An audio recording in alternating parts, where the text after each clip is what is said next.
Welcome to the Cheltenham Festival Black Book. Horses that will not and cannot win at the next festival in 2026. Right, the first one's going to be controversial.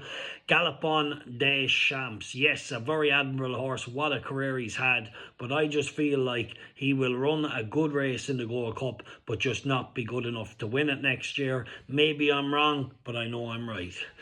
Moving on to the next horse, I really don't like Jonbon in Cheltenham. I know he's a good horse. I'm not saying Jonbon is not a talented horse, and there is major shocks in champion chases, but I just feel like he's one of those horses. It's not his best place. It's proven now. He hates the place. He's always been well beaten. In the Supreme, he was torched.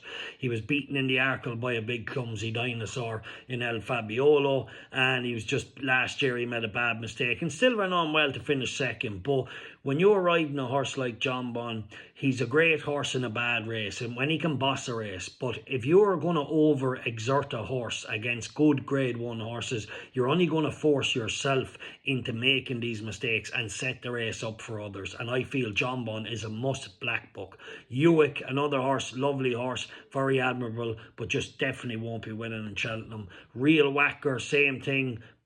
Definitely should probably go for a Grand National. No chance next year in Cheltenham. And this one might be controversial as well. State Man, absolute zero chance. No chance in Cheltenham next year. And he's a young enough horse. He's only 8, I think, rising 9. And he's won a lot of good races. But I think he fell in the champion hurdle last year because he was under pressure. I seen Paul Townend getting down to drive him. The horse curled up under him. And I don't know, even the mare could have ran him down late in that race should he stayed on his feet. Now, he quickened up well into the home straight, but his performance from when he was approaching the last to falling, he was curling up under Townend. Townend was so agitated. Cannot win in Cheltenham.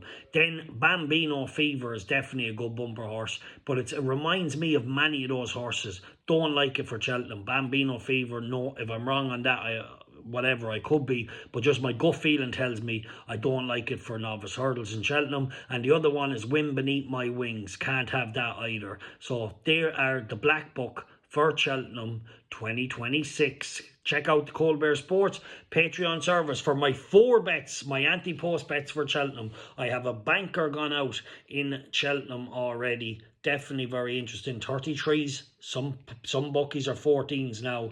My other horse that I mentioned on all the stream, My Daddy Paddy for the Supreme, I do really like that horse. He's going to make his debut next week and you're going to see a jet.